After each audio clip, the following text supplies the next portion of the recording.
síelésben a stabilitást keressük, mert a stabilitás adja meg az élményt, a stabilitás miatt érezzük biztonságban magunkat, amikor nem vagyunk stabilak, akkor nem tudunk odafigyelni, akkor jön a félelem és a többi. De mi a stabilitásnak a kulcspontja, min múlik az, hogy stabilak vagyunk vagy nem? A stabilitást 2 pont körül lehet megfogni, az alátámasztásunk és a súlypontunk. Akkor vagyunk stabilak, hogyha az alátámasztást és a súlypontot egymáshoz képest összhangban tudjuk tartani.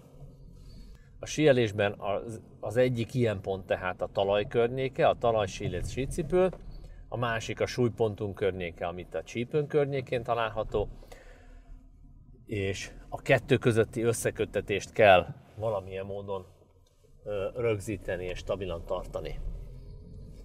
Az autót azért hoztam ide, mint példát, mert itt is picit hasonló a dolog. Itt valamennyivel könnyebb a helyzet, mert az alátámasztás az maga az ülés, amin ülök. Az ülés viszonylag közel található meg a súlypontomhoz. És van itt egy olyan gyenge pont az autózásban, amit kormánynak hívnak, ugyanis a kormány olyan, mint egy kapaszkodó. Egy kezdőautós nagyon könnyen esik abba a hibába, hogy a lelki és fizikai bizonytalanságát azt a kormányra akarja bízni, tehát ha már a kezem ügyében van a kapaszkodó, akkor bele is kapaszkodom mereven. Minden egyes mozdulat, amivel az autó mozgása hatni fog a testemre, abban a pillanatban már mozgatja a kormányt is, nem tudom függetleníteni a stabilitásomat és a kormányt egymástól. De ugyanakkor stabilnak kell lenni az autóban is, bármennyire is adja az illúziót az, hogy az ülésben ülök, az már önmagában stabil. Ez nem igaz, egy erősebb kanyarban bármikor megmozdul az autó, már elkezdek billegni és esek le az ülésről. Ezért is megy teljesen más íven a kezdőautós a kanyarban. Hogyan kellene megoldani másként? Az alapelv a sportban, hogy a stabilitást a súlypont környéken, illetve a súlypont alatt kell biztosítani. Minél közelebb a talajhoz egyébként annál jobb, tehát ha lehet egy stabilitást fölépíteni, akkor a finom stabilitásnak vagy egyensúlyozásnak a mozgásait a boga környékén kell megoldani, másodszorban egy viszonylag stabilan rögzített térnél, és aztán harmadsorban pedig a medence környékén, de az egésznek a kulcsa a súlypont környékének az izmokkal való körbebástyázása, tehát ott kell létrehozni a derék környékén egy stabil izomzati tónust, és attól lefelé kell megoldani minden egyéb mozgást, amit csak lehet. A sportban, különösen a síelésben van egy olyan gondolat, hogy azt mondják, hogy a karok helyzete, ellensúlyozása, a felsőtest ellensúlyozása, ezért csinálnak kihajolást is sok helyen, hogy a kanyarban ki kell hajolni, adja meg a stabilitást. Ez alapvetően egy fizikai tévedés, tehát az, amit úgy hívnak, hogy ellensúlyozás, vagy counterbalancing, azt érdemes elfelejteni, mert alapvetően csak arra jó, hogy pont a súlypont környékét, azt a részt, amit stabilan kellene tartanunk, azt fogja kivenni a rendszerből, és ott lazítja el az izomtónusokat. Tehát az igazán jó felépített mozgásnál a sorrend, ahogy már az előbb is elmondtam, boka, cipő környéke, térd, csípő, súlypont. Ennek a 2 legkeményebben megfogott része, az itt lesz a súlypont részénél, tehát a derék környékén és lent a cipőnél.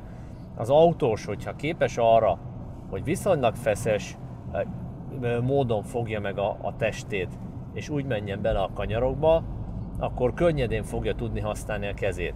Hogyha a kezével kapaszkodik, akkor el fog lazulni ez a rész, tehát a kettőt össze kell valamilyen módon hangolnunk. Ugyanez fog történni a síelőnél is, ott is ugyanezt a sorrendet kell, csak hát nem ül, hanem áll. Annyiban más az egész. Arra is figyelni kell, hogy ezeknek a rögzítéseknek nem kell állandóan feszesnek lenniük. Amikor éppen olyan erőhatás történik, akkor kell ezeket rögzíteni. Az erőhatásokra való reakciók, a rögzítéseknek az időbelisége is nagyon fontos. Nem akkor kell rögzíteni magunkat, amikor benne vagyunk már a kanyarban, vagy a síléccel már a kanyar hatott ránk, és már nyaklik a testünk, hanem a kanyar előtt már rögzíteni kell a megfelelő izmokkal magunkat, aztán a kanyarnak a középső része felé meg már engedhetjük el ezeket a rögzítéseket. Tehát ez azt jelenti, hogy érdemes megtanulni, hogy előre gondolkozunk az autóban is, amikor látom azt, hogy közeledni fog egy kanyar, akkor elkezdek felkészülni rá. Alkalmasint ugye vagy átteszem az autót egy másik sebességbe, de ami még inkább fontosabb, hogy a kormánymozdulat is előtte történik, és a hasizommal törzse való megfeszítés is a kanyar előtt történik meg. Ugyanígy a síelésben is ezt az időzítést érdemes megtanulni, hogy a kanyar előtt készítjük föl magunkat a kanyarban majd várható erőhatásokra. Most például egy kanyarba fogok kerülni, már most érzem, hogy ez az oldalon meg van húzva a hasizmom, és teljesen másképp tudtam végigmenni a kanyaron, mint hogyha erre nem készültem volna föl. Úgyhogy a laza, könnyed és pontos, nagyon fontos, a laza, könnyed és pontos kormányzásnak a titka az pontosan ugyanaz, mint az energiatakarékos, ám mégis stabil és egészséges síelésnek a titka, a súlypont és az alátámasztás stabil rögzítése, és minél inkább a súlypont alatti egyensúlyozások, kontrollmozgások, és minél kevésbé a súlypont fölött legyünk lazák, súlypont környékén nagyon kemények, és a súlypont alatt pedig rugalmasak. Hát akkor most találtunk egy ilyen összefüggést az autózás és a síelés között, most már csak síelni kellene valahol. Keressünk egy megfelelő pályát és hajrá!